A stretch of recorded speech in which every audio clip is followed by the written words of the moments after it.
السلام عليكم ورحمة الله وبركاته، عاملين يا اخواتي؟ رب تكونوا بخير. اهلا بك في فيديو جديد.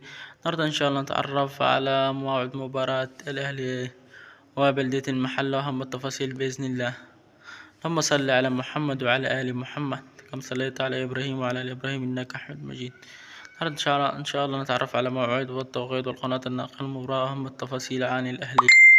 موعد المباراة غدا باذن الله 11/5/2024 الموافق يوم السبت. توقيت المباراة الساعة 7 مساء بتوقيت القاهرة ومصر ومكة المكرمة والسعودية وقطر وعمان والعراق بإذن الله. القناة الناقلة المباراة اون تايم سبورت 1 اتش دي. الأهلي سوف يواجه نظيره بلدية المحلة في الجولة 22 بإذن الله. في المباراة السابقة بين الأهلي وكانت الاتحاد السكندري انتهت بفوز الأهلي المصري 4-1 على الاتحاد السكندري. وبعد بلدية المحلة سوف يواجه الترجي التونسي في دوري أبطال أفريقيا.